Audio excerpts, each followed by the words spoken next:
Thank you for this opportunity to speak with all of you today. As you go through the 44th Resource Development Council Conference, there are a few things I want you to keep at the forefront of your mind. In Alaska, we have to take advantage of every opportunity we have.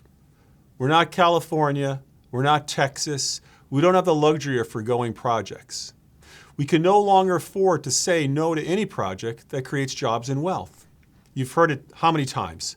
No to oil and gas, no to mining, no to a road, no to Pebble, no to Donlin, no to trucks on a road. We have people thinking that we shouldn't even have trucks on a road that was designed for trucks to be on a road. Then there's no to timber, no to fishing, no to even growing food, no to different ideas on energy. We simply can't afford to say no anymore. For example, look out your window. Tell me if you see any cranes outside your window. If so, how many do you see? I can tell you that from the 17th floor of the Atwood building, I don't see any cranes at all. No matter where I go in this state, I don't see any cranes of any consequence in the state. Alaska is the size of a subcontinent, and we have room to grow, but you got to ask yourselves, where are the cranes? When you go to Seattle, you go to Portland. When you go to Texas, Florida, when you go to other countries, inevitably you're going to see cranes. But here in Alaska, we don't have any cranes. And I'd say we don't have any cranes because we want to say no to almost every project there is. More importantly, why aren't they here? It's because we've created a culture of no that leads to instability, which leads to chaos. Investors don't want to invest in chaos. They want stability. This culture of no also kills risk-taking. Who wants to take any risk if you know that somebody or a collection of somebodies are going to try and stop you? Now, folks, I'm talking to you. I'm talking to all of you. So you know this more than anyone. But what you may not know is the guy sitting next to you or the person behind you or in front of you may be part of this culture of no. There are people under the umbrella of resource development who say no to other people's projects. Are you saying no? Are you saying no to new ideas? No to opportunity? If so, you need to have a conversation with yourself about the future you want to see, not just for your company, your business, but for the great state of Alaska. If no is the goal, unfortunately, we are succeeding very well. And if a lack of cranes is any indication, we're leading the country in stopping progress. We have to consciously make sure that we are supporting any and every opportunity, or we'll continue to fall further and further behind. So, leaving the topic of no just for a moment and getting to yes, we have to think about a couple other things as well. The future isn't going to belong to those who plan based on the last 20 years or even the last year. It's going to belong to those who plan based upon what's going to happen in the next 50 years. When looking at the next 50 years, one has to consider that technology, including AI, is going to have to be at the forefront of any conversation in your business. If you don't have an AI expert on staff now, you better hurry and get one because everybody else is. The future is going to belong to those who use technology to become efficient, to lower cost, and to deal with a shrinking labor force. Investments now in AI technology will pay dividends we can't even calculate today. For those of you in the mining industry, for example, today you have people driving trucks, you have people driving mining equipment, people underground working on mines, in machinery. Soon, much of those tasks will be fully automated. The future is going to belong to those who can see what's happening now with regard to technology and artificial intelligence, and those that will be around will have taken advantage of this opportunity.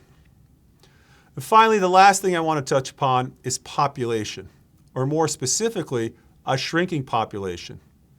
What we've seen happen to Japan and places like Korea, as well as China, is the trouble that a shrinking population spells for that country and for the future.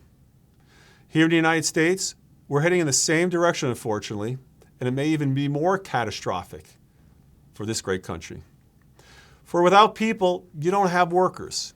Without people, you don't have kids in schools. And without kids in schools, you don't have schools. You can't have a robust university system without people.